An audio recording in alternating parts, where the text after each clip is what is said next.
Hey everybody, this is Joe Joseph, and this is the DailySheeple.com's News Shot. This is a pretty big one because it affects everybody out there, especially in the United States, but the world as a whole. This goes to show you how corrupt healthcare is and Big Pharma is. The first thing I want to go over this Washington Post article.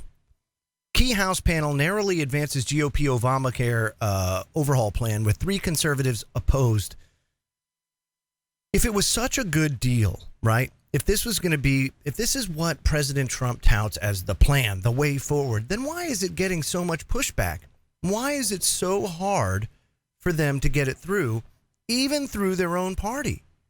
It says the House Budget Committee on Thursday narrowly voted to advance the House floor a Republican bill to overhaul the Affordable Care Act 19-17. As some conservatives registered their opposition. Now, 3 Republicans opposed the motion.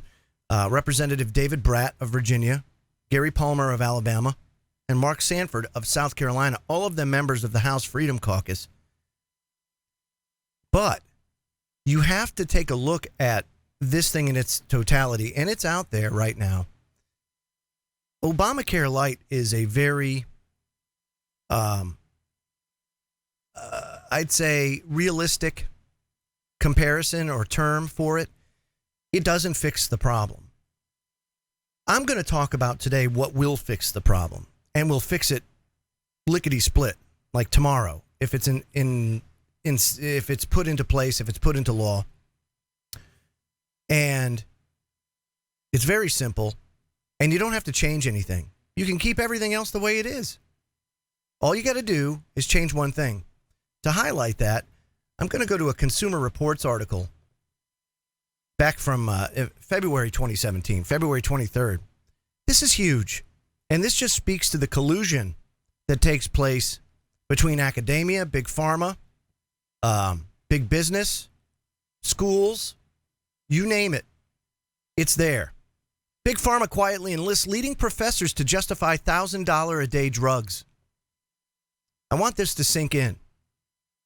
Over the last 3 years, pharmaceutical companies have mounted a public relations blitz to tout new cures for the hepatitis C virus and persuade insurers, including government programs such as Medicare and Medicaid, to cover the costs.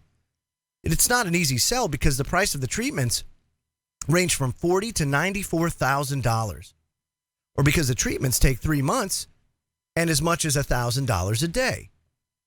So to persuade payers and the public, the industry has deployed a very potent new ally, a company whose marquee figures are leading economists and healthcare experts at the nation's top universities. The company's called Precision Health Economics. They consult for 3 leading makers of the new hepatitis C treatment, Gilead, Bristol-Myers Squibb, and AbbVie. When AbbVie funded a special issue of the American Journal of Managed Care on hepatitis C research, current or former associates of Precision Health Economics wrote half of the issue. A Stanford University professor who had previously consulted for the firm served as guest editor-in-chief. Now, at a congressional briefing last month in May on hepatitis C, 3 of the 4 panelists were current or former Precision Health Economics consultants. One was the firm's co-founder, Darius Lakdawala, a University of Southern California professor.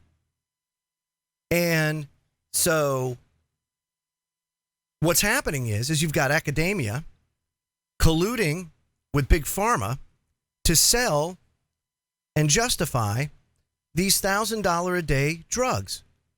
So what they're doing is they're getting the experts, they're paying the experts, and they're funding special issues of medical journals to justify the expense. It's not because of the cure. Let's get this right. The cure is out there. Hepatitis C. Humanity has found a cure for the hepatitis C virus. We should be jumping in the streets. The problem is it costs $1,000 a day. So here's the solution to the problem. You want to fix Obamacare? Do you want to fix healthcare in the United States? Very simple. You install a cap on how much a company, a big pharma company, can charge for a certain drug. It's not regulation. It's just setting a cap on profits. And this is how you do it. In retail, it used to be when you bought something wholesale, you'd double the price, you'd mark it up 100%, and then you would flip it, right? And that's how much it would cost. So if you bought, say, a T-shirt for $2, you'd sell it for $4, and you'd make 100%. That would cover your profit and your overhead expense. They should do the same thing for Big Pharma, and it should be inspectable and auditable by government agencies to cap how much they can charge for a drug. So, EpiPen, right? If the EpiPen costs them $8 to make, then they can only charge $16 to sell it. And consequently, Walgreens buys it for $16. Walgreens can sell it for $32. Done. You've just taken a $600 EpiPen, and made it $32. Same thing for doctors. Same thing across the board. Anything in healthcare. The only thing you can do is mark it up a maximum of 100%. And then you're done. Problem solved.